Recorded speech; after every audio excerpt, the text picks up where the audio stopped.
Hey guys, Pete from Pete versus Anxiety here. This is the premiere episode here. This is done a little differently than I normally do it now. I've upgraded all my equipment to date as of right now, but this one me and Mark did. I did it do via my AirPod. So the audio quality is a little different, but you still can hear everything he says. But Mark's a nice guy, 63 years old, using karate to help with his anxiety and everything like that. And, I work really hard on these interviews, and each and every week on Tuesdays, you'll hear some of my pre-records.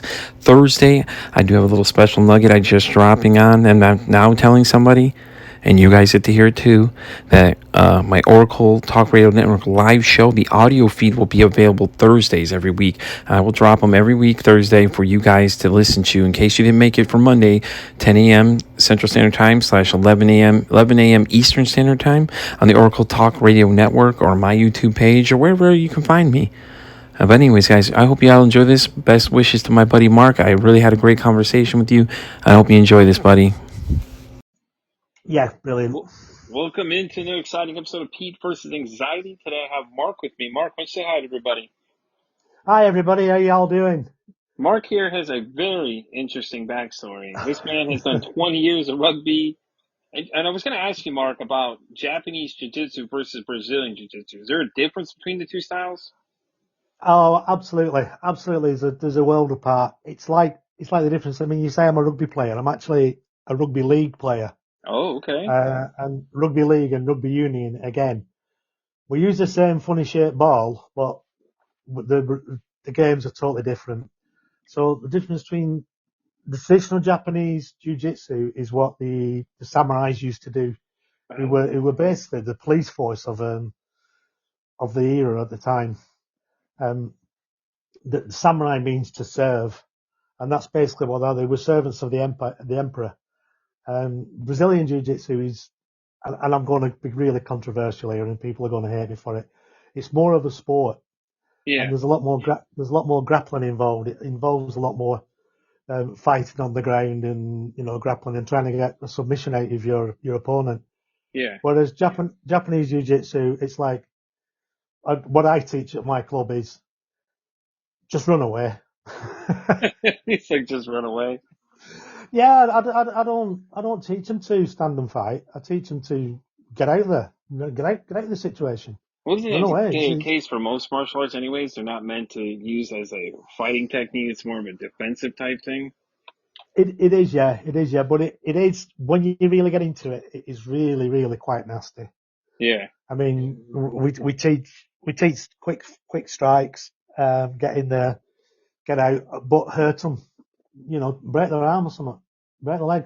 The moves we do, the kicks we do, and the way we do things, it's designed for maximum impact with minimum effort. Yeah. That's pretty cool, though. Please don't print that. No, but that's how it is, really. And I mean, it is a defensive mechanism, but Yeah. it's a defense based on uh, basically we use the aggressor's momentum and body weight and body shape against them.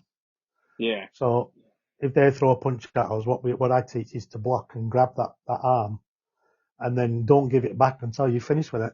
If they give you their arm, then it's yours, isn't it? Do what you want with it at that stage. Yeah, But I well, the reason I I do ask that this. is because, a lot of people in MMA are all like, oh, Brazilian Jiu-Jitsu. And I'm like, when I read yours, I was like, wait, what is the difference between these two? I was like, Yeah, okay. if you we all everybody knows judo, and Yeah, of course. everybody knows karate, Yeah. and everybody knows aikido. Yep. Yeah, if you put all them three together, that's traditional Japanese jiu-jitsu. Oh, okay. Yeah, that makes sense. And I know some people that have different fighting styles of things. And, I was like, that. I was really curious because reading your response to my questions. And I was like, man, this is someone I want to talk to. I've been telling people all day about this. I'm like, wait till you meet this guy I'm talking to, man. He's got some crazy stuff to tell us. And Mark, Yeah, as but I'm reading in your questionnaire here, not to cut you off, though, you said that you had finished your training course from tragedy to triumph. yeah, well, that's not so much from training course. That's my story. Oh, okay, okay, My story is tragedy to triumph. okay. The training course was a result of that. Oh, okay. was a result of what happened. And it's the story that's well, not really interesting for me. For other people, it is interesting, um, because everything I believed in and everything I'd worked for and everything I was taken away in one night, 10-minute incident. Yeah. And so as you say, an ex-rugby league player. I played rugby league for 20 years, and I was never professional, but I played to probably the highest standard you could do in the amateur ranks. And I played that for 20 years. And then when I retired for that around about 35, I got bored with my life. I was single, and I took up jiu-jitsu at 38 when I was 38, and I set myself a really good challenge here. I decided I wanted to be a black belt by the time I was 40, before I was 40. But that only gave me 3 years. And I also wanted to do it in the millennium year, which only gave me 2 years. So it basically gave me a bit of a leeway. So basically, I mean, I was single and I was training 5-6 nights a week at the time. Yeah. And I was a right hooker, you could say. If a club was open, I went there. And I had loyalty to my own club, but if I could get extra training somewhere else, I did. So I changed that outlook when I got married, by the way. Yeah. So when did you meet your wife? I met my wife round about just before the millennium. I actually met her. So I was running the pub at the time in a little village called Delft, just outside Oldham, and she used to come in for a drink now and again, and we just got talking. And she was in a bad relationship. She was being knocked about a bit by her ex, Yeah. who wasn't her ex at the time, and we just got talking, and eventually we just got together. It was a while. It was after the millennium. She just decided she'd had enough. He threatened her once too often, and she just came down to see me, and we've been together ever since. That's great. Yeah. Me and my So wife, she, we've met. We met on an app. Actually, it's funny. She had the same thing. A very crazy past. Like she's dealt with a lot of things though. Like I won't divulge exactly what she dealt with, but she's dealt with a lot of things that she's still dealing with these days now. It's just insane. yeah, it does affect people. She was a bit broken when we met, but Hmm. we fixed it. I fixed it up. We fixed ourselves up. I'd recently been divorced, and I'd been in a couple of bad relationships. As I think my sporting past, and I don't mean that in a derogatory way. I didn't pay the attention to people I should have done, really. Yeah. So my first marriage didn't last very long because I was, yeah, she was my best mate, and I loved her very much. But I think I had this thing that I was going to be married forever, but I won't be able to play rugby forever. True. And I think it took its toll on her, which was a failing on my part, as I see it. Yeah. So we split up. Then I went through a bit of a wilderness, bit of a bad time, bit of a wild boy. Um, did some, never really got in any relationships for long. Just stayed, played, and went.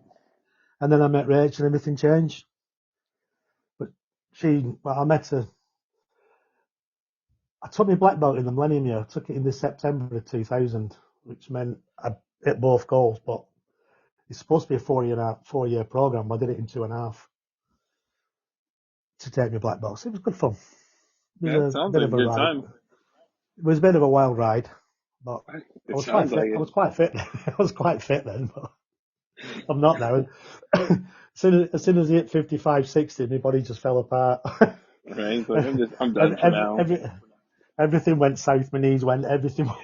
Gosh, So yeah. I just hit 40 this year, and I'm like, I'm starting to feel it. I have I, my first grandchild on the way, so it's all new to so me. yeah, we've got three of them. We've got 3 of them little blighters now. They're Yeah, fantastic. They are. I'm excited. My wife's excited too. It's her first one and everything like that. It's pretty much the only girl in the family that's old enough because she's 20 now. So she does have a Yeah, younger daughter, though she's like just turned 3 or 4 right now. So right. mom's excited to say the least. She's already packing a bag ready to go for that call, man. She's like, we're ready to go. Yeah, they're the funny fellas women, aren't they? when it comes to babies and stuff like that.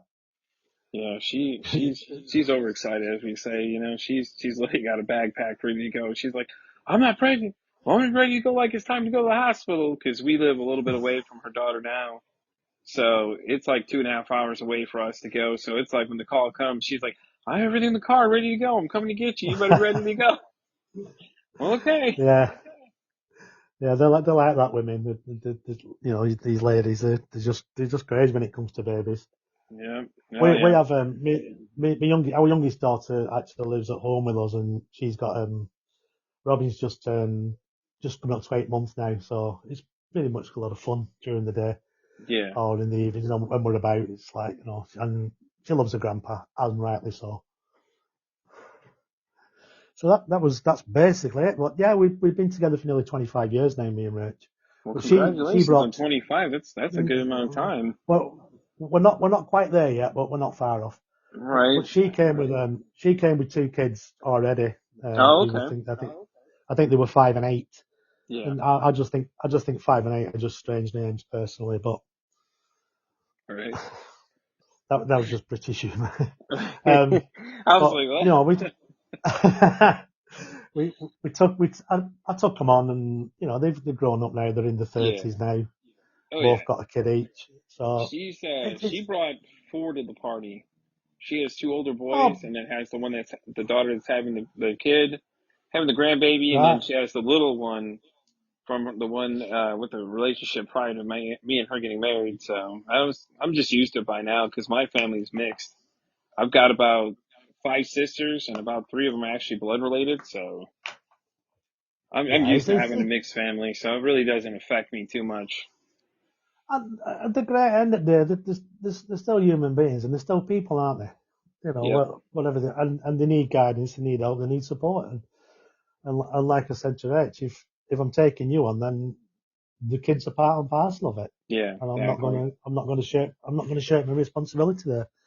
And I didn't. And then we got one of our own between us, Yeah. who she had a lot of problems when she was born. She was born with a cleft palate and a duplex kidney, and she was in and out of Ugh, hospital as a baby, and it was quite jeez. tough. Well, it's just one of those things, Yeah. Oh When yeah. when the Definitely. when the human body goes together, there's a lot of components have to fit in place, isn't there? Yeah. Definitely. No, I And agree. and, and My two youngest were my two were actually twins, so they were born early, so they're 28 weeks, which is really early. So they had to be put in like the little incubator Jesus, boxes and stuff like that. Oh, it was harsh. It was real rough too because I worked overnight, so I was working from like 10 to 6 in the morning. So I was going from there to the hospital to see him every day and everything like that. And it was wear and tear. I'm surprised they didn't go crazy in the time, but they had the best care possible at the time. So yeah, they're okay now. they're good now. Oh yeah. No problems now. Both have different That's personalities and everything like that. So that's really what matters. But yeah, I've been there. It's, yeah, it's rough. Like I said, they at least had like 24-hour care, had their own floors, basically where all the kids in that same kind of situation were at and things like that. So they had a lot of really good care. Luckily, we looked out from where we were at. There was a very good hospital right there that specialized in a lot right. of that stuff. So they had all the equipment and the nurses on hand to handle all that stuff. And that's what counts in it. That makes the difference, doesn't it? Oh, To have to definitely. have that to have that there. You don't appreciate these places until you need them. Exactly. That's so It's like true. it's like everything in life. But yeah. So it was like myself. I mean, I was doing all right. I mean, like I say, I'm not a tough guy, but I just enjoyed playing rugby. I enjoyed the Yeah. impact. I enjoyed the gladiator spirit of it, so to speak. Yeah. And then I got bored, so I took up jiu-jitsu. Now, my mate, one of the guys who I used to play rugby with, was also into jiu-jitsu. He was a fifth dan, but he was also a world kickboxing champion. And he said, Ooh. if you're bored, just gotta. Yeah, he was a bit of a handful actually, but he didn't look much. He looked Yeah. when you looked at him, he didn't look much, but he was about half the size of me, and he used to look after me on the pitch. Right. Man, world kickboxing champion. That has to be Yeah, was he doing that while you guys were still playing together, or was it, that just something he no, did? he did the jiu-jitsu, and he was doing the kickboxing as well. And then Oh, okay. he packed both of them up because he wanted a different focus. He wanted to have a go at rugby. You see, Yeah, so he played. yeah. He played with us about 5 or 6 years. Well, You know, that's not. That's that. Like I said, that's I very was, interesting, though. it was, but that's what got me into it. And it was also that, I like the films. I wanted to be that guy that walks into the pub and saves the girl from being harassed. You know what I mean? Yeah, yeah. I like get you that. see in the films. Yeah, But right. it, Yes, it, it yes, don't definitely. it don't it don't work like that. Or it's like, unfortunately, it doesn't work like that. You go in there and No, it's not what you see. no, it doesn't. It doesn't work like that. You let the bouncers sort it Right. out. Or what is it now? TikTok, all these kids in these videos, they see it, they're like, oh, let me try these stupid challenges. Well, I'm gonna do the hot water bucket thing. I'm like, yes, the youth of America is getting dumber as we speak. Here we go. What is that other one? Is it a teaspoonful of cinnamon or something? Yeah, that too. Have And you- then there was the ice bucket What? challenge and all these other weird things that these kids just jump into. It's just insane. Yeah. What's up with them? I don't know. We, we, we used to just do stupid things. The good thing is about being older, like in my 60s now, is all the stupid things I did when I was younger. Nobody recorded them. Exactly. Listen, and it was They safer were, too. We they did were, stupid stuff, but yeah, God, we weren't doing this kind of yeah. crazy stuff. No, no, no. Yes, sir. You'll get some idiot now. They'll probably start something like a teaspoon of cayenne pepper challenge. Oh God, yeah, yeah. And if it starts that now, I'll feel so bad and so responsible for saying that. But you know what I'm saying? Like they just like they'll pick up anything, and it's crazy how much they sponge on the stupidest ideas ever. And you're like, "Oh, did you see that? Oh, I saw it on the internet." Of course, the internet. Once the internet got introduced to everybody, it was just. I remember the early days of the internet where you had AOL was pretty much your only access to the world. I, Now it's like you have YouTube, TikTok, Instagram, Facebook, all these places, and it's just like it just never stops.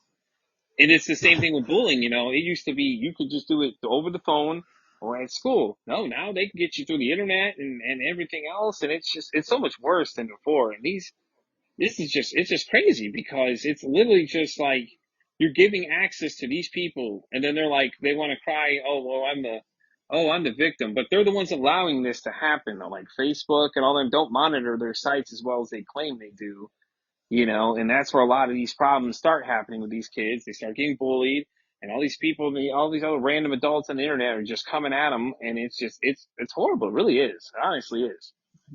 yeah, it is. It is. I mean, we went through that with our youngest daughter. She was being bullied, and all these keyboard warriors. They were, but she also had this fascination where she had to read the posts. If it was me, I'd just block them and delete them.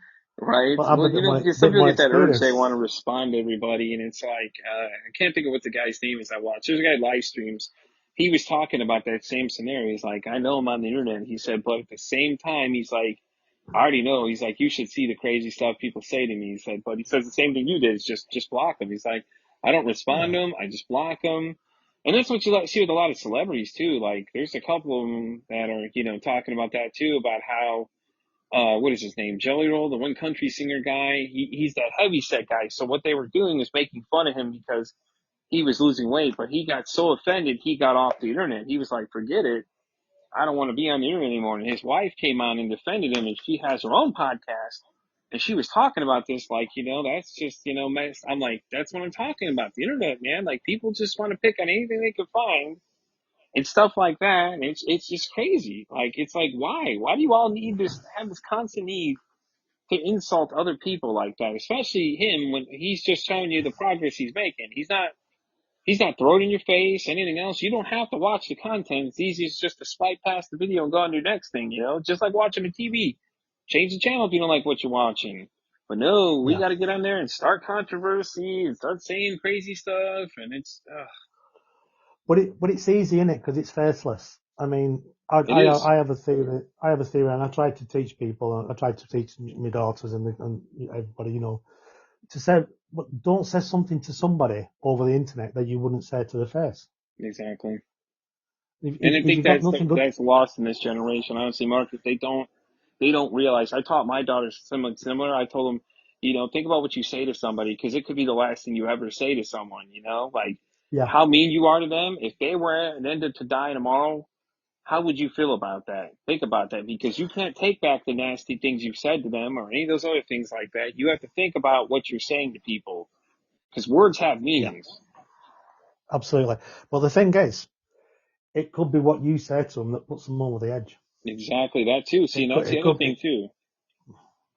yeah, it could be your, it could be that last word that you said, that one thing that you said, innocuous as it may sound to you, that could be the one thing that puts them over the edge and causes them to do what they do, Exactly, and which that is which is which is it's horrible. basically the subject we'll be coming on to in a minute.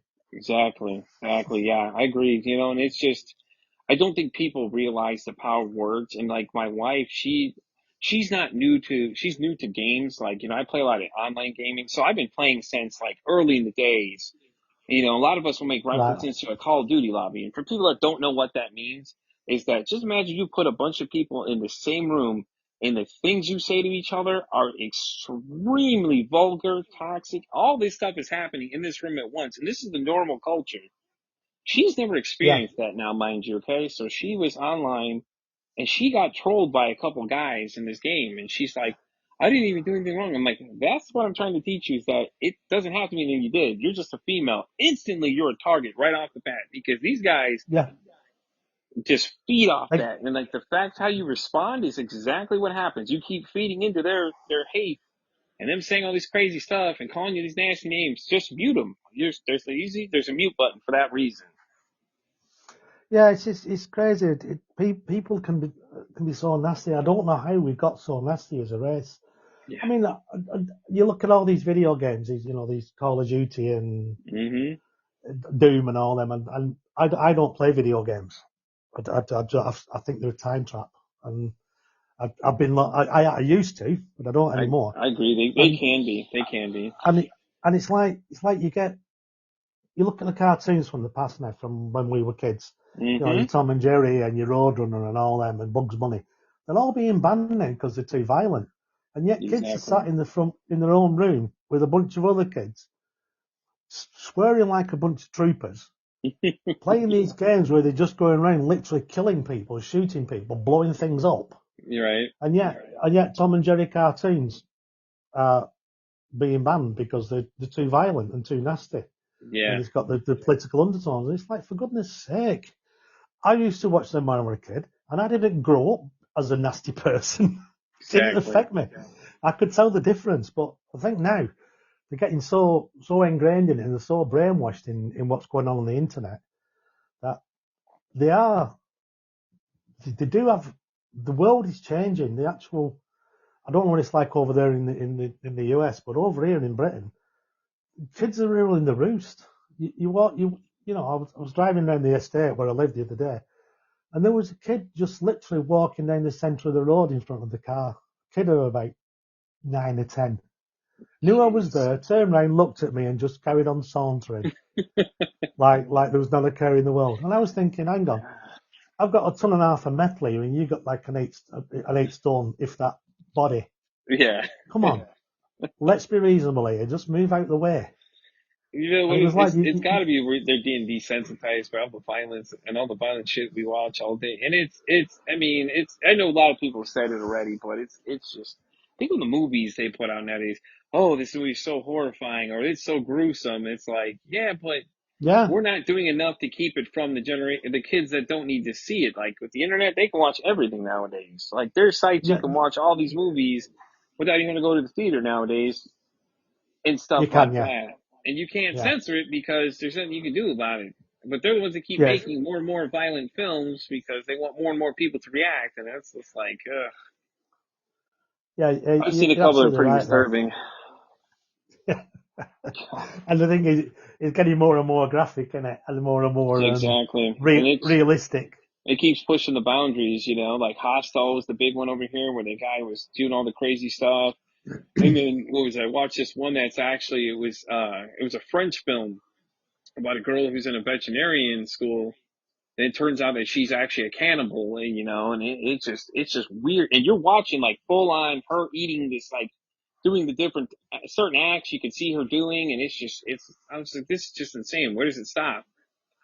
Now, it's not like something you get here where it's just like just blood flying everywhere every 10 seconds. And that's what other people understand. There's a difference between the films that you see that are considered, they dub them foreign films. They're different versus what's Right. here in America, where it's just let's slaughter everything in sight, and just blood flying over the screen every 10 minutes. There's a major difference. Like, there's at least the film I was watching had meaning to why it was doing all these things, not just, okay, well, we're just going to go slaughter people for no reason. And it's just like, what? And it just amazes me every time you see a movie, and it's just like the level of violence, the level of language, and then it's like, oh, I took my kids to go see, what is it, the new one, Deadpool and Wolverine. Oh, I thought it was a Oh yeah. kids film. There's no way you thought that was a kids film. There was literally an article about a woman here who is trying to sue the movie theaters because it was not appropriate for children. Like, they rated it R for a reason. Like, they have these ratings for a reason because you chose not to listen to what they're telling you. Don't blame someone else for that. You made that decision to go in there and take your kids to That's watch this film. It's not like you can't do some research and see what is going on with this thing. that's a good point. That actually, that's a very good point. Is that it is the clue is in the rating, in it. Yeah, AR you figure. is that's the clue. You know, what I mean, just because you can't understand what that means, don't blame it on Yeah, other people. And that's another thing exactly. that people don't do in society is nobody takes responsibility for their actions. It's No, always somebody else's fault. Like when you're exactly. driving down the road and someone pulls out in you, and it's your fault because you were going too fast or whatever. But Yeah, people just, I mean, I've been a field engineer since I was 20-year-old, since I left college, and I've probably done well over approaching 1.5 million miles in my lifetime driving. I yeah, learned very, very quickly doing 30, 40,000 mile a year not to get wound up on the road, because otherwise, by the time you'd driven 100 yards from your house, you'd be stressed and anxious at that stage, and you'd stay there that way all day. So I yeah, learned just to let things wash over me. And if I made a mistake, I'd hold my hand up and say, sorry, buddy, sorry. And that diffused the situation. What I hate is when you do something, nobody does anything deliberately. Nobody deliberately causes an accident or does something stupid on the road. It's just a mistake, a lack of concentration. yeah, And then you get the petty gesticulations that come out, people with their hands and one thing, you know what I mean? yeah, And that exactly. does have a tendency to wind me up because it's not necessary. It's like, yeah, okay, no, I have, yeah, we haven't crashed. There's no harm done. You're an idiot. Crack on, have a good day. Right. What's the point of getting into this violence and road rage and fighting with people just because they come within 2 foot of your car accidentally? A lot of times it's just because people get what do they call road rage and stuff here. It's bad. These guys here get bad. Like, they'll cut you Mm, off on the road and then flick you off, and I'm like, oh, that's awesome. That's very charming. My yeah, wife, on the other hand, she'll be the one that tries to engage it, but yeah, and it's like, oh no. And she's just like, she gets mad. Well, I'm having I forget what she calls it. She says I have these moments where she's like, I just want to, just hello. in a by accident, Yeah, it's just crazy. It's just you know. crazy what goes on. It does, and that's the thing. Like, especially with my anxiety is just bad all the time. So I'm always just paranoid. And I had a couple fender benders that were pretty bad, Mark. I'm talking, I went across, like, we had a 4-lane highway here. My car spun across all 4 lanes, didn't hit another car. Thank God. He had to be watching out for me at that time. There's no way else you could explain this to anybody. I literally spun across 4 lanes of traffic in a busy area. I didn't hit anybody. I got into the shoulder lane of everything, and it just went. You just heard the car going right through the grass and everything. And a guy came up behind me and goes, "Oh God!"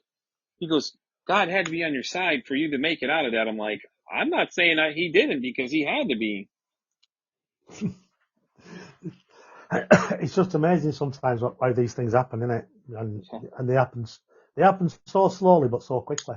It's just Yeah, and that's it's that's like what I'm it's like saying. It's the little things that count too. It's just, oh, yeah. Well, when we get on to why it's called tragedy to triumph, definitely. you know, you may understand a bit. I mean, I'm not a religious person by any stretch of the imagination, Yeah, no, I and get that. you And I know, wasn't either until recently. I had somebody open my eyes to the concept of it not being what it was yeah, force fed to me as. So, yeah, and I mean, we live in obviously where I live in Oldham, which is just outside Manchester in England. We Yeah. live in a multicultural society. My jiu-jitsu club is probably 50% Muslim, to the English, to the Christian sort of thing, and everybody gets on. But I just personally, I don't understand religion. I don't understand the concept of it, Yeah. but that's for another conversation, I think. Definitely. No, I get that Otherwise, completely. otherwise, I think we'll be upsetting some people. Right? Listen, they'll be upset by anything we say. It's okay. We're very sensitive as we say these days. Yeah, that's true. Yeah, I mean, I always have this theory that you don't give offence, people take it. It Exactly. doesn't do you any harm, does it? You take offence, it's just literally you're just offended because I have a different view from you. Why are you getting offended about that? 100% agree with Just that. just crack on with your own opinions. This is my opinion. If we don't have Exactly. different opinions, nothing's That, going to change in the world. and that's what people don't realize. You That's the great know? thing about different people with different views. It's like you learn different points of views of the way people look at things. But no one, a lot of people don't want to see that. They only want their way, and that's it. Because Yeah, this is the way yeah. we're told. And I'm like, yeah, it's not how it always works. We'd probably still believe in the Earth was flat if we, and I know some people do, if we hadn't changed our opinions listening to other people. I know some people do think the Earth is flat. Bless them. Right. Controversy again. Yeah. Remember, we're trying not to So, be controversial now, okay? yeah, I'll be getting hate mail on them. I'm gonna give somebody else's Facebook address when I finish. I'm not giving mine. Nah, bless them. People have their views and opinions, but Yeah. I'm very scientific based. Okay. I Okay. mean, I'm I was a computer engineer. I did electronic engineering when I was at college, Yeah. and I started in computers in round about, was it about 80, 81, early 80s. That was when a 64 megabyte disk drive weighed round about 250 pound and took 2 of you to carry. Yeah. Jeez. Now you got a phone that you carry in your back pocket, which has got what 3 terabytes on it. Yeah. Yeah. Yeah. It's true. And we used to install these things called acoustic couplers, which was a means of communicating between our software department and a customer's computer. A bit like a dial-up, like you get on Yeah. PC Yeah. Oh, Anywhere, yeah. that sort of thing. Yeah. Yeah. I'm And following you on and that that one. That makes sense. and that was like it had literally a socket where you could where you put your phone into it, and then that transmitted by sound at 300 bits per second. Yeah. Amazing technology. 300 bits per second. I'm sure the kids nowadays are like, what is this? Like, they'd be like, what's dial up? Oh, you all don't even know. People can run faster than Right. that. Right. That's so But true. it was great fun, and I just watched technology move from where it was to where it is now. Yeah. And I still think, where's it all going to end up? Where are we going with all this? Exactly. How far is it going to go? But Well, we it's have good fun. self-driving cars now, so you never know. We're going to the Jetsons. Yeah, yeah, Jetsons. Now you're showing your age. I Listen, was once thinking the more of kids the listen, Flint. they're like, "What's a Jetsons?" They're gonna ask their parents, like, "What are the Jetsons?" I'm like, "Oh, y'all don't even know." I, I was thinking more of the Flintstones, me. That works too. That works too. Listen, that's a good one too. I remember all them Uh, cartoons, man. But yeah, yeah, I get that. I've been a big tech guy since like when computers when we first got our first computer and stuff like that. Windows and everything else was big, and then I started learning about like Apple had their own interfaces and things like that, and then eventually they start interfacing both of them. So I try to keep up a lot of it as I go because my dad would usually ask me about it. And he's like, "Oh, you're the tech guy. Let me ask you something." I'm like, "Okay, what's up?" And he'll ask me all these weird questions about things. He said, "Do you understand what this is saying?" And I'm like, "Yeah." And then I have to explain it to him. But he was a big tech guy himself though. But a lot of the stuff it was just he's like, "Hey, what does this mean?" Because he wasn't always up to date or anything like I was. So and then uh, over the last like 10 years, I've just kind of fallen off. I've just been just life happens. yeah, gets in the way, doesn't it? Yeah, yeah, Life gets in the way. Yeah, I remember I don't really want to tell this story. It's so embarrassing. I remember the company I worked for over here as a computer engineer. they decided they were going to send me on a training course for the all new singing and dancing computer that was coming out, and it was an IBM PC. Oh man. And this it was one of the first IBM PCs to come out. I went to this Basingstoke to IBM down in Basingstoke in down the south, and it had massive technology because it had a dual 360 kilobyte floppy drives. Jeez, I haven't had floppy drives in forever. Gosh. And I had to go on a 2-day training course for this and pass a competence exam at the end of the day to say I was certified to work on them. Jeez. Now you won't even use them to stop your table from wobbling if one of the legs broke. Right? Jesus. No. That's very true. Great fun. So, anxiety. Yes, sir. Yeah. I'll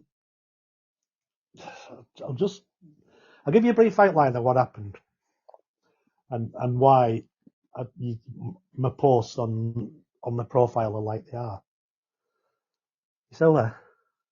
Yes, I am.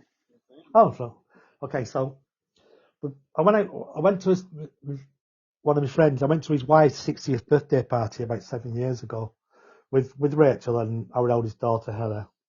And we're having a great night. We left Shannon, who was about 14 at the time. Left her at home because she was having one of these scary movie and pizza nights. You know, the things that young girls have. I don't know why they do that.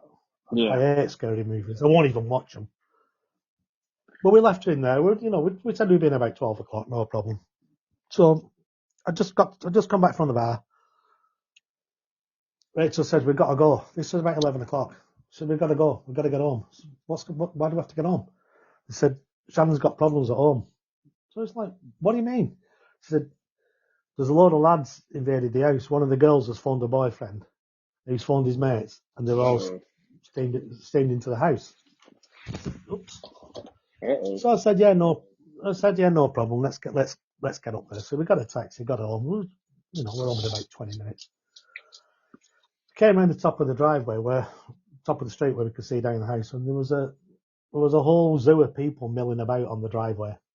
So a taxi pulled up, and the taxi driver said, what's going on here? I said, I have absolutely no idea, but do me a favour, can you get in touch, get the police here for me? He said, yeah, no problem. As soon as we got out, he went off. he went off just in case. So I said to one of them, they were kids about 14, 15 up to about 20. But there was about 23, 24 of them, round about. Yeah. So I got out and said, what's going on here? Nice and polite, no. But I wasn't polite. I wasn't aggressive, but I wasn't exactly. There were a few expletives in there, shall we say. Oh, yeah. So this guy stood in front of me and said, "It's nothing to do with you." And then sort of like, so I just said, "We'll see." So I walked past him. I didn't bump into him. I just sort of like nudged him. Yeah. Even I bumped into. I wish I had bumped into him now. Seriously. Yeah. I just sort of nudged him out of the way.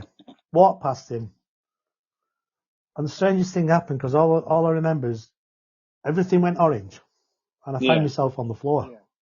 I was like on the floor, and I remember thinking, what? How did I get down here? Why did I get down there? And then my head was wasn't hurting, but I could feel this thing on my head.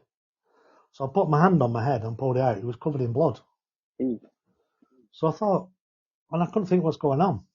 So I stood up, looked at him, turned around to look at him, and saw he had a bottle in his hand. One of my bottles of 12-year-old Scotch whiskey, malt whiskey, that he'd nicked from my house. He smacked me from behind over the head on it, across the front of my head. So he come across the front of my head, down across my nose, and smashed my nose. So I turned around to him and said, like, what's going on? Anyway, all goes orange again, and I'm back on the floor. So it's like, by this time my brain was scrambled. Yeah. Oh, I believe it. So I stood up, And I turned back the other way. His mate had hit me over the back of the head with a bottle, with another bottle. So I'd had 2 blows on the head within 30 seconds. One at the front, one at the back. Oh. So that was it. All hell broke loose. All hell broke loose. It's like I knew I certainly weren't going to go down the third time.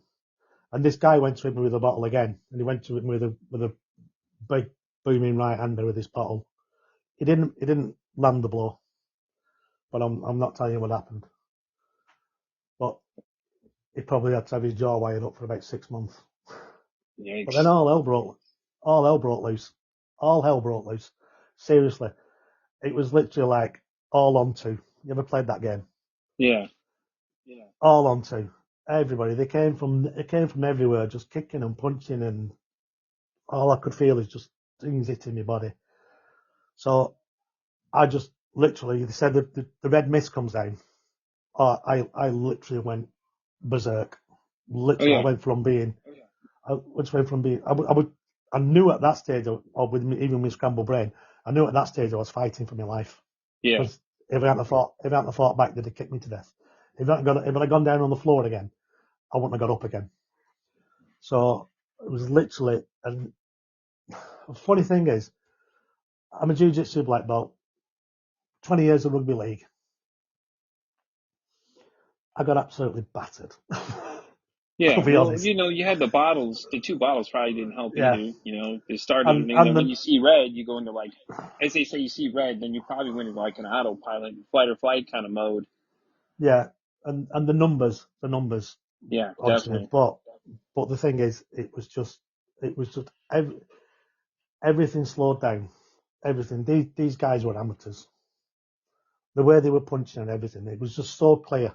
Everything was just so clear. Blocks, punches. I remember some kid went to punch me and I blocked his arm, and somebody grabbed hold of. I went to punch him and somebody grabbed hold of my arm to stop me from punching him. But that's just open season. It was literally just drop back, swivel, bang, elbow, and carry on. I put about 6 of them down. That was all. And then they run off. They all run off. So I chased after them. It was just so stupid. I remember chasing after them. I remember Yeah. somebody grabbed my shoulder. Somebody grabbed my shoulder from behind and spun me around. And I swiveled ready to, and it was Rachel, my wife. And I almost hit her. I almost got to one. Yeah, because there was a normal So response. You didn't know who that was grabbing you, so that made yeah. perfect sense. So they run off. They went, and then the police turned up. And all they could say is, "Oh, get off to hospital. We'll talk to you tomorrow." So I went to hospital with severe head injuries, blood pissing out, blood coming out of my head, and sat in the waiting room for about 3 hours. But in the waiting room, I had a relapse, and all I remember is I had 6 security guards around me at one stage, and I remember thinking, "Oh God, it's happening again! It's happening again!" But I calmed down. I got fixed up, scan, 360 X-ray. The only thing they could find wrong with my head was my nose was broken. Yeah. Nothing else. There was no fractures to my skull. There was no bleeds on my brain. There was nothing. And the doctor said, "I can't understand this. We should be operating on you now. Looking at the state of your head, Yeah. we should be operating on you now." So we couldn't figure it out. And I put it down to the fact it's because I played rugby, and all the impact is the skeletal structure stiffens up, hardens up, increases, and that's what saved my life that night, I think. Yeah, the martial arts training probably helped too, because like you said, they were amateurs versus someone who knows how to fight properly. So I Yeah, but guarantee it was a little bit of different, probably instinct from that too alone. it was probably that, but I don't think you need to be professional to hit someone with a bottle. Yeah, no, God, no, So, that's just so anyway, I went on, and that time went by, and the physical injury started healing and everything, and I started feeling better. I got a lot of residual headaches, and I got a lot of stuff from it. yeah, But as the physical injuries went down, the mental images went up. The mental damages went up. Oh, I went on such a trip. I went down and down. And it was only 2 years ago I was diagnosed with PTSD Yeah. from the incident, but I'd lived for 5 years with it like that. And I just went through a total personality change from being a pretty much happy-go-lucky, goal-orientated person. I just went on a downer and I became nasty and horrible. I became snappy. I'm surprised Rachel didn't leave me. Yeah. And I just became everything. I've got so much anxieties with things like crowds. I used to go watching football games and rugby games, but I Yeah. can't go where there's a crowd of people now Yeah. I because can I see feel, that from that, especially from that story. Oh, I can see that for sure. yeah, I feel uncomfortable with that. So anxiety just went off the scale. And I started coming around a bit a couple of years ago. I started coming around, but in the meantime, I had my own business, which just totally fell apart. It just crumbled because I didn't do anything with it. I didn't work it. Yeah. So we had no money coming in. We had no money coming in for a long time. Bills were going up, but income was going down. It was just a terrible, terrible situation. But I said to Rach, I said, don't worry. I'm 61 now. We can draw down on my pension. We can pay some bills off. We can pay for the house. We can buy the house. And then we can just worry about it from there. So went to draw my pension. Boom! Pension company had done one with the money.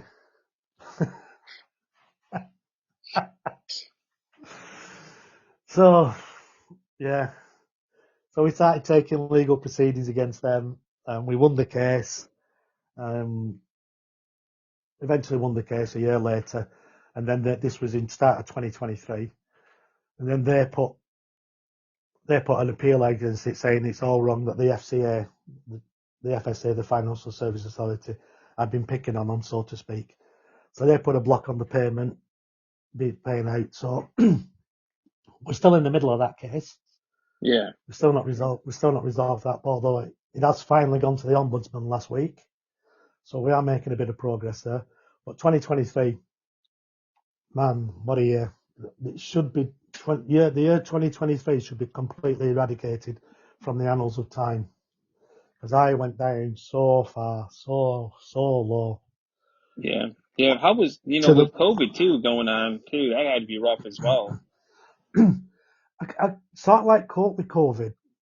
We got through it, Yeah. and I think because I was isolated, I was happy Mhm.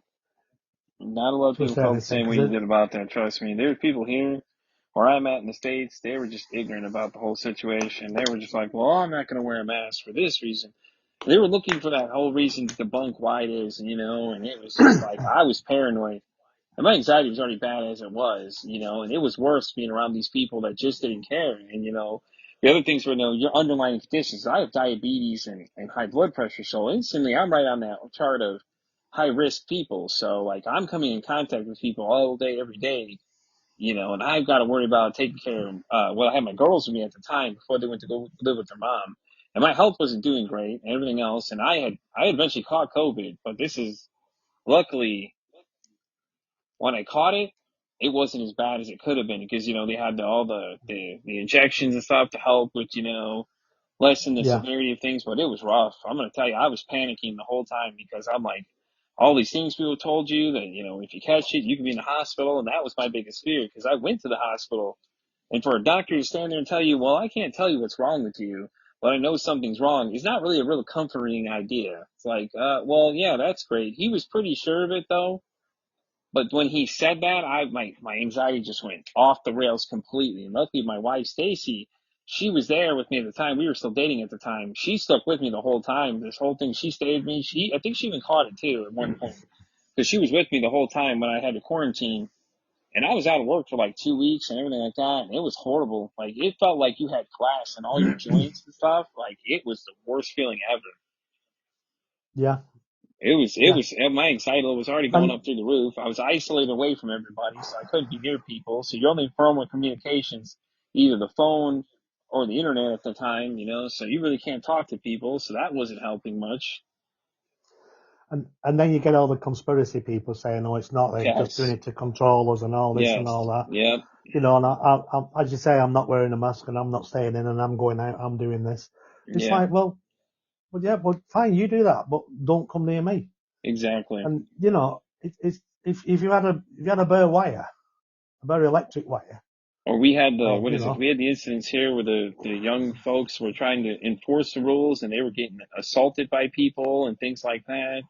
It was getting crazy. yeah, Like they were beating up poor kids that were just trying to do their job because that's what they were told to do. Instead of them getting it's mad at the correct people, they're getting mad at these young guys who are trying to do what they're supposed to do. people are crazy. People are just like I was saying. If you've got a bare wire and somebody says, "Oh, that's a live electric wire," would you touch it? Exactly. Would you touch it? Oh, yeah, it is. It's people are just crazy. I didn't. I wasn't medically trained. I knew some people who had COVID and they were in bad way. And it Yeah. wasn't anything pleasant, and I didn't want to do that. So I actually enjoyed the isolation to a certain Yeah. extent because it meant I didn't need to be around crowds. Right. But I know it did affect a lot of people, and I think it has affected society in general because a lot of businesses are still struggling to pick up, Yeah. and a lot of people have gone so insular. If you look at people now, they're like they are all they are. It's just about them. It's like nobody else exists in the world, and people just Exactly. seem to have gone so insular about it and so rude as well. Whereas normally you go shopping around the supermarket because I'm now a bundle of fun. I'm around the supermarket. I hate shopping, so I make it a playground.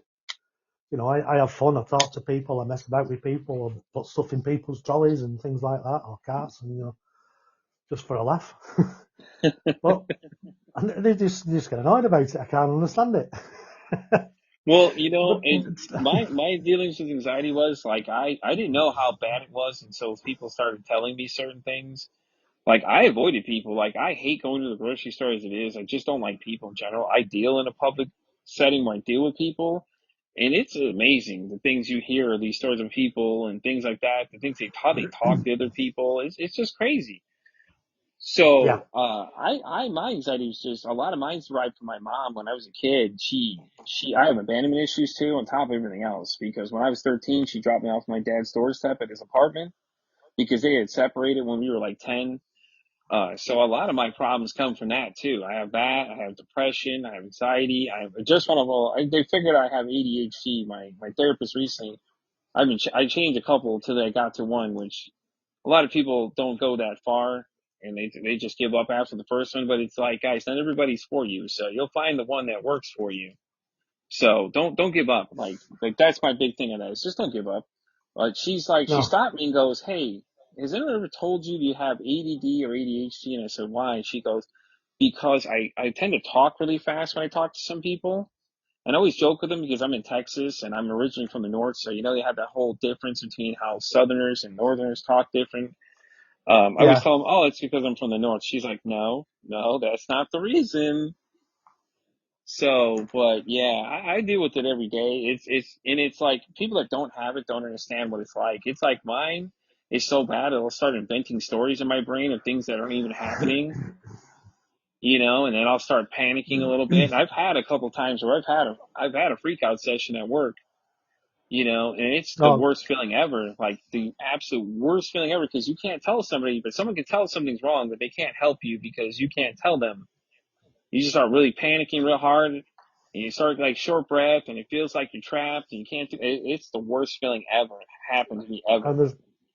and there's nothing you can do about it. You Exactly. just have to And let it. You just have and to let it go. everybody, like when you talk to certain people about it, their reaction's funny, because before I even started this whole my podcast changed from originally what it was to this. I found it very interesting. A lot of the people I talked to about it, I got a 50-50 response. I found a lot of other people did have things that had issues too. Or just like they felt the same way I did. When you tell somebody you're in therapy, the first thought that comes to mind is that you're crazy. And guys, you're not. Yeah, Like, understand you're not crazy. If you have to talk to somebody, talk to somebody. Like for the love of God, talk to someone, because you don't realize how much better you'll feel when you have somebody that understands exactly how your brain works. And like in Mark's situation too, like he doesn't like large crowds of people. I don't blame him. After that, I mean, I've been robbed at gunpoint, Mark. I know what that feeling, like slow motion feeling, because when it happened, it literally was like a little, like you're watching those films and the traumatic events about to happen. It's like, no, and it's literally what's going on in your brain as it's happening. And then Yeah. afterwards, it was, hey, I would have done this differently. Listen, when you're in that situation, you go do that and see how that works out for you. But Well, me, I had 3 guns pointed at me, one in my chest, one in my head, and I had to worry about another person that was there with me. And with the third guy who was making me the most nervous because he was just kind of real antsy, and stuff like that. And it's just like, I know that feeling. When you said that slow motion thing, that's like instant flashback I have. It's like, yep, I remember that feeling. It was just slow motion. You didn't think it was really happening, but it's happening in real time. yeah, it is.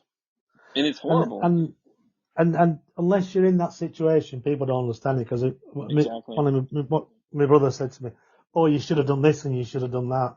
Yeah, okay, perhaps I should. Like, how was I going to get to that situation where I could do that? You No. don't know you're in this situation. I'm lucky. I managed to stay relatively calm, Yeah. but people panic. People panic, and you'll start windmilling and just hitting out. It's not controlled. If I hadn't been trained for the situation with the 20 years of rugby league and the 5 or 6 years of jiu-jitsu that I've done at the time, You're I right. probably would have panicked as well. But like I said to my students, if you ever get in this situation, you remember about 3% of what you know. But that Exactly. 3% is enough to give you the edge. But so 2023 really was a bad, and that 2023 became a battle for me, a battle for survival, quite Yeah. literally. I was getting serious, as you were saying, anxiety attacks, Yeah. which was, uh, they never occurred anywhere else except at home. But then again, the attack happened at home. And I'd be watching TV or I'd be doing something and I'd just suddenly freeze and I'd start screaming, I'd start shouting, I'd start lashing out, or I'd just collapse on the floor in a blubbering wreck, bawling my eyes out like a baby. It didn't matter. It just took different forms and there was no Yes. warning about them. And, it was like, and then I was terrified that I'd hurt one of the kids or I'd hurt Rachel because I wasn't in control. So that was another thing that, Yeah. bothered me, not being in control. Coming back to 2023, is that they were happening more and more and more often. These attacks, it's not like the rest period were getting shorter and shorter, and I was basically spiraling down and down and down and down. The biggest thing I can say about anxiety and stress and you don't know what you're doing is one time I'd come to the dojo for something which is a training area for for the martial arts. It's a martial arts training ring. And I remember, and I don't know how I got here, but I remember I was stood in a chair and had a rope around my neck. Yeah. And I don't know how I got there. And I remember coming around thinking, what the? And I tied a rope to one of the beams on the ceiling. I put it around my neck and I was stood in the chair and I was ready to jump. And then I got off the chair, and I got down and I stood there shaking. I went to go out the door, I went to leave and go home and I'd locked the dojo door from the inside. And when I opened it, I'd put a note on the outside saying, do not open, call the police. But I don't remember doing that. Yeah. So, I was very, very, very close to the edge. In fact, I was on the edge. And that for the rest of the year, 3 or 4 or 5 times after that, I actually planned how I was going to end it all. I really did. Yeah. But I just didn't. Some ingrained instinct inside me, some deep, deep, deep down instinct, something real in the core, preventing me from doing it. And then, start of this year, in January, like January the 15th, I think it was, I went to the doctors for an unrelated incident, something unrelated. And I remember walking in and I had Rach and my wife with me. And there was a female doctor, a young Asian girl. And then there was another girl sat in the corner who was a trainee doctor. So there was 3 women in here. And I remember walking in and the doctor saying, how you doing? I said, I'm fine. I'm all right. She said, any problems? That were it. Breakdown. Just total breakdown. Total breakdown of everything. I just fell apart. Quite literally just fell apart. Yeah. Just, I remember I was on the floor. In a best way to describe it is in a pool of tears and snot. Because I just actually just everything came out. Yeah. Everything. Just poured my entire soul out in front of these three women. And I remember thinking when I started coming around again that is there anything else that my mind can do to me? It's just totally humiliating me. What else does it want to do? Yeah. That was my thought. That was my thought process. You know, why is it doing this to me? So I was totally humiliated. I got to admit, I was broken at that stage. I was completely broken. I was, Oh, I bet. and I remember driving home with Rachel, and I just said, "I'm going to bed, babe," and I went to bed, and I must have been there for about 3 hours. And you know what? That was a turning point. That was a turning point of my life.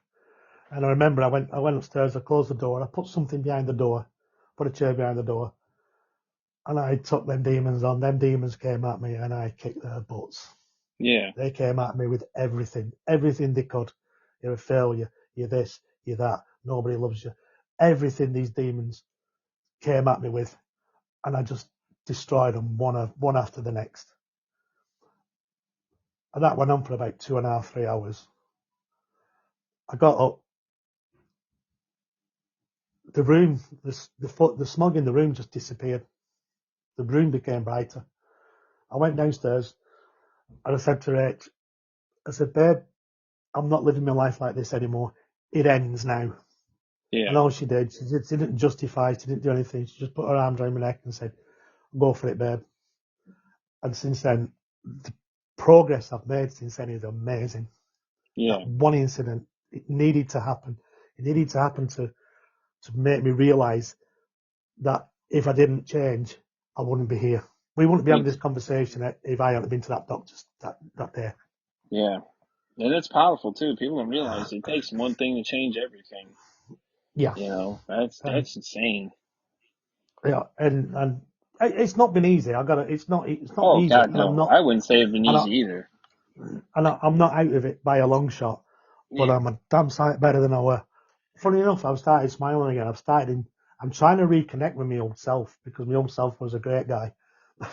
Okay. Not this horrible, grumpy, cantankerous old And bugger. also you have Rachel as your support system too. She seems just phenomenal. Yeah, Like she seems but to I be your also, light in your darkest times too. oh, she's been brilliant. She's been through a lot, and She has. But she's I been was standing such a, by your side. That's amazing though. yeah. I don't know what she's after. No, she's been brilliant.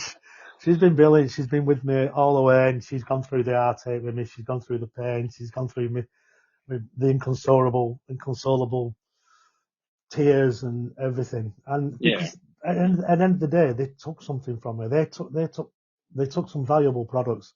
They took my self confidence. They took my self Yeah. esteem. They took my self worth. They took everything that night. The Yeah. physical injuries, I wasn't bothered about because you know I've been battered on bloody rugby pitches for the last 20 years. Yeah. I've been battered in a dojo for the last 5 years. I wasn't bothered about physical injuries. They're fixed. You break your fingers, you get cuts heal up, fingers reconnect. Yeah. But it was what they took from me. They took Yeah. that from me, and they had no right to. But you know what? I hope they're living nice, happy lives now, because Yeah. I'm not Definitely. going to do anything. I'm not going to do anything to them. They did what they did. But somewhere down the line, karma's a bitch. Yeah, it is. It is. I agree. Karma is a bitch, and something will happen. And good luck to them. But and then I also I looked at my finances. I looked at the state of everything, and the unopened envelopes that I got and everything. It was just atrocious. Yeah. So I knew I had to do something. My business was just not even ticking along. I couldn't rekindle that. So I started an online business, which I'd flirted with the internet for a few years before, about 10 years before. You know, I've been flirting with the internet for about 10 years. But Yeah. then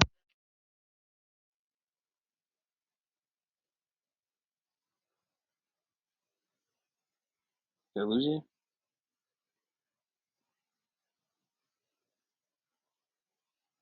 think we lost you there.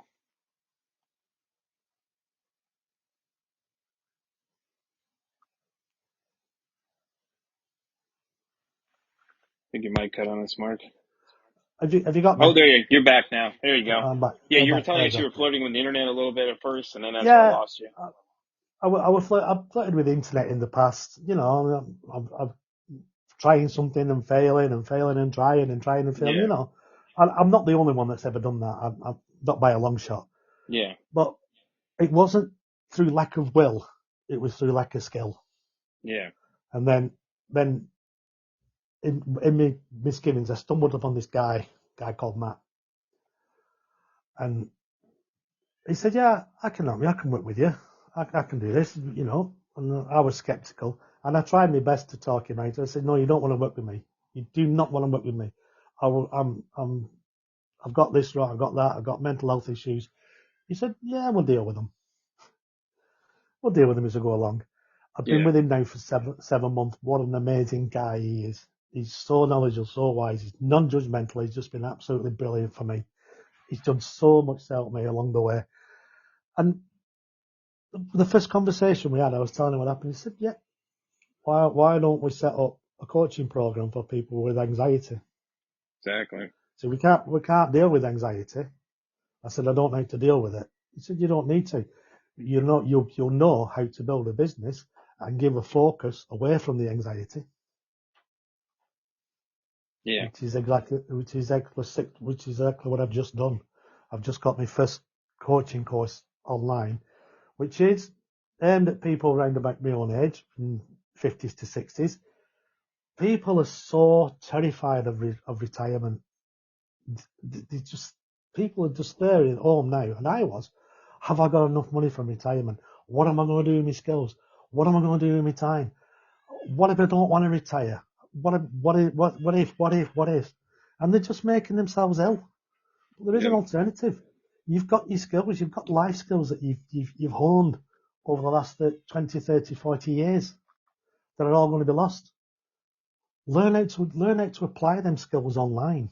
And that's yeah, all that's all I do is I give them that impetus, give them what I call the three cores of online business. Your why, your mindset, and your story. That's the three central pillars of, in my opinion, working online. Everything else is just superficial.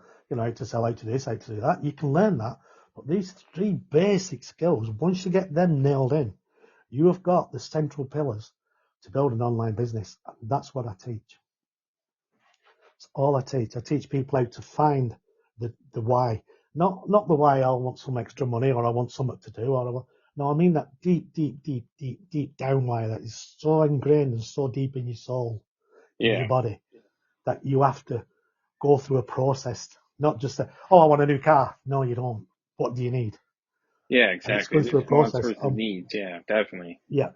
When I went through that process, it was one of the most horrendous things I've done in my life because it was so emotional, so powerful. When I got that why, that it wasn't a why, it was a vision.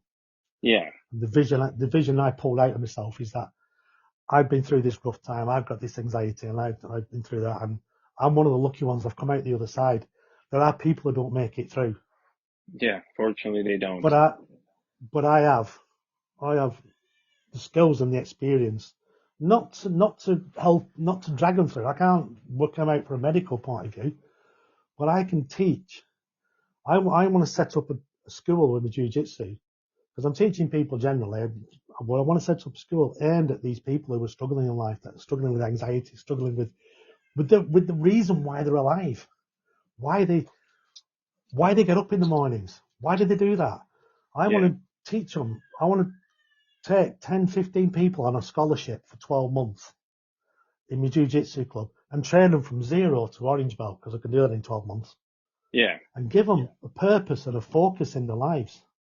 Everything everything will be provided. The gis, the memberships to the World Jiu-Jitsu Federation, everything. This is my passion.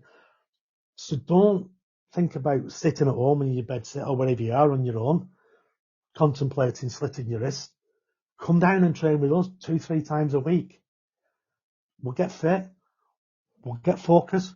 I'll teach you discipline. I'll teach you self-respect. Something I never had. Something I didn't have last year. I had it before, but I didn't have it last year. Do this. and move them on. Then by the time they come out at the end of the program as an orange belt, they'll have a purpose in life. They'll have a totally different outlook. That is what I need to get this business online running. Once I've sorted my personal finances out, that is what I'll be channeling the money into to get this going, to get people into this program. Not just that, but I'm training 3 ladies at the moment, and they're just going to do the first coaching courses next month, because I want them as coaches. I want them as coaches to train with abused women in abusive relationships, domestic violence, to train them, to give them some self-worth. That's Yeah, what my definitely. vision. That's amazing That's right there. that's what my vision is. But I've got other things to do before I get there. But Oh, that's my definitely. long-term vision.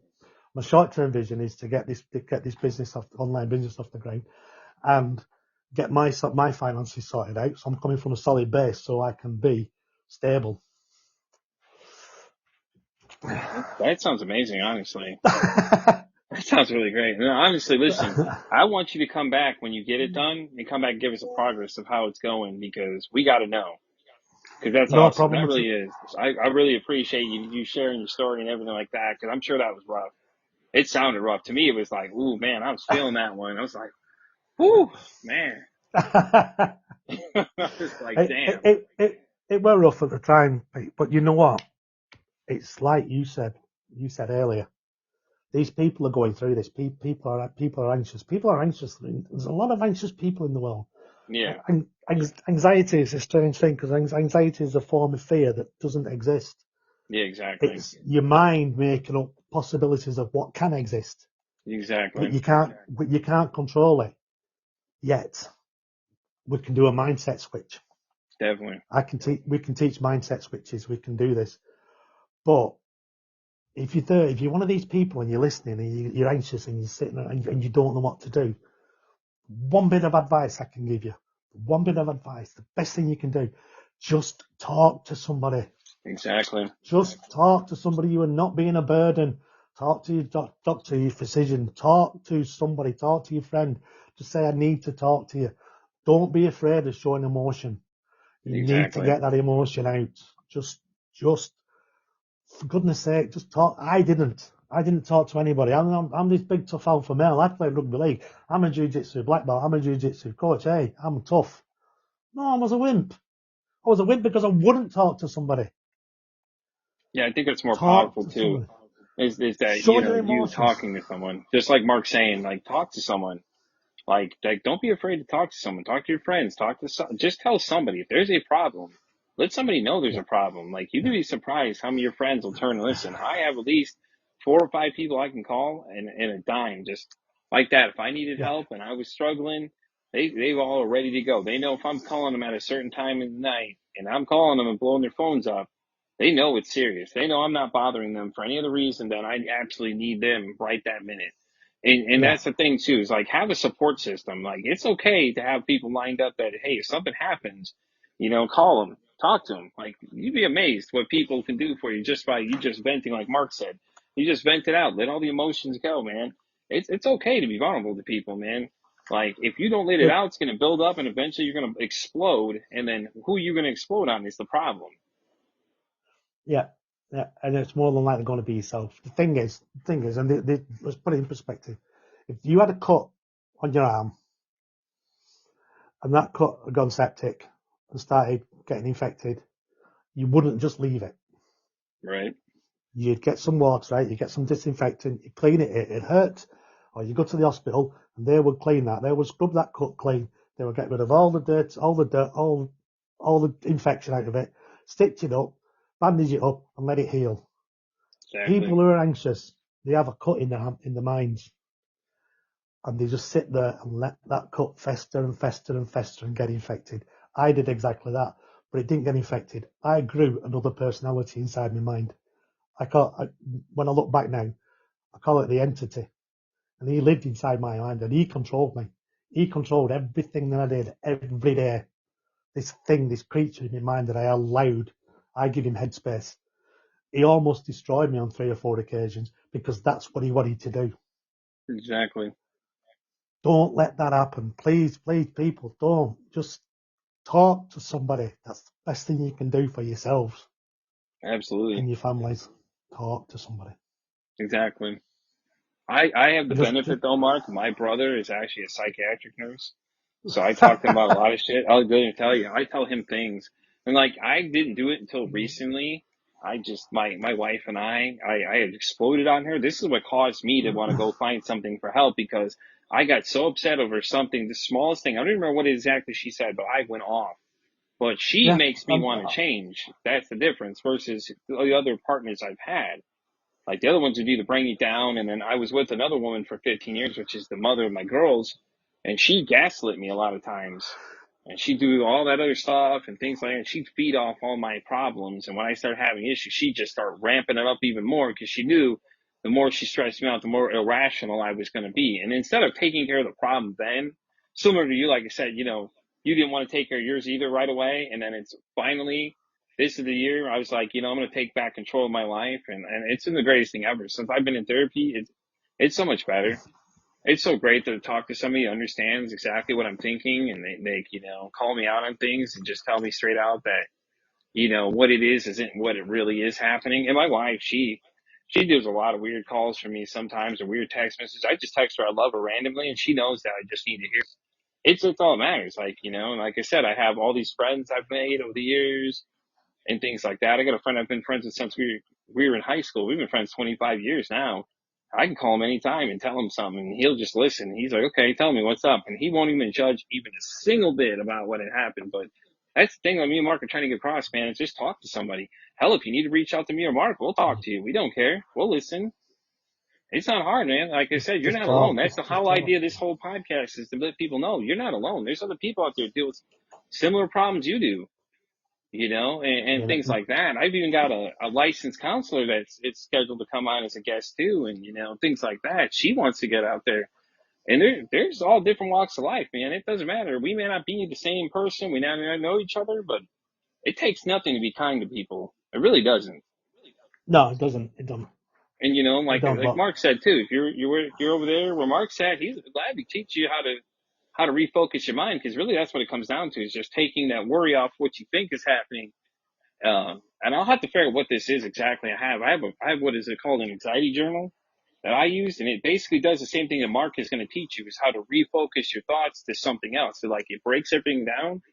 Like it'll say what's your negative thoughts, and then it'll eventually lead to what's wrong with that thought, and then you're gonna you just follow the steps of this book, and let me tell you, it washes over every time I needed it. And a friend of mine who used to do my old podcast, which she's the one that actually sent me it because she was like, here, try this and see how this works for you, and it's done wonders. It's amazing. That and therapy's been great. Like I said, I love it. Like I feel like I have a new lease on life. Like it's amazing that people I never did anything before because I had the same perspective. It's like, oh, you're in therapy, it means you're crazy. No, it doesn't. It just means you need somebody to understand what's going on. Now, you're not going to yeah, cure anxiety. There's no cure for it. You just know how to deal with it better. And that's the whole point. Mark's classes he's talking about setting up, and that's what I'm telling you I deal with and things like that. And that's the great thing about this. I'm just one average Joe talking to other people about their mental health as well, because like it's not talked about a lot. Like there's a lot of people say they talk about it, air quotations you can't see me making, but do they really talk about it? No, they only talk about the highlight points of certain things and that's it. And they use it for clout. I'm not here for clout. I'm here just to have a safe space for somebody to come talk like Mark just did. And me and him have having a conversation about his whole situation and his story, everything else, and like I said, Mark and I both have great partners. Like he has Rachel and I have Stacy. And they're here for us all the time. Like guys, we'll be that person if you need us to be. We'll look out for you. We'll listen to you. If you need a trauma dump on us, we'll hear you out. It's not a problem. I will give you every chance to hit me up on anything. It may take me a minute to respond to you sometimes, but I'll definitely come to you if it's a 911 emergency. Obviously get help, but I will definitely be able to listen. Trust me, I always listen. I know what it's been like. I know what it's like not to feel like you're being heard and know what you don't have, because I've been at the edge myself too. There's a time where I was in a dark place, and if it wasn't for one friend, I would never made it out. Like I've been there. I've been looking over that edge, thinking about it, teetering, just like Mark. He went autopilot, didn't even realize he was doing it. It's like, guys, it's okay to admit if you have a problem. It's how you handle the problem is really what it comes down to. that's the key. It is. It But really is. it's very difficult, especially for males, because we're programmed to be tough and not show Yeah, we're emotion. programmed the whole alpha macho male thing. Yes, yes, definitely.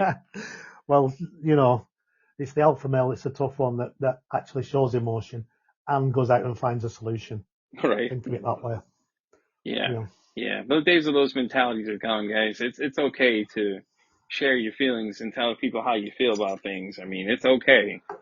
Like I said, Yeah. though, but we're gonna wrap up today's episode. We're gonna let Mark tell us where we can find him at. And like I said, Mark, I want to know how it goes. You have my email, so you can keep me posted on how the whole situation goes with your classes and stuff, and how those ladies are doing too. Because I'd love to hear progress reports about it. It'd be great. I will do. Not a problem. You're still there. Yes, I am. Are you still there? Maybe we lost Mark again temporarily.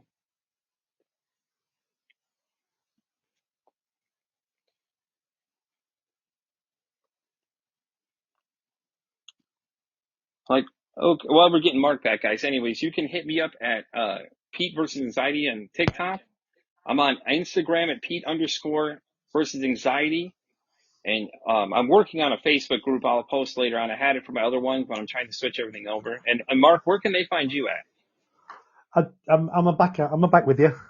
Yes, you are. You're back with me right now. That the best place you can find me is on the Facebook, which is Mark Coope Online. And Coope is COOPE, which is Charlie Oscar Papa Echo. So that's Mark Coope Online.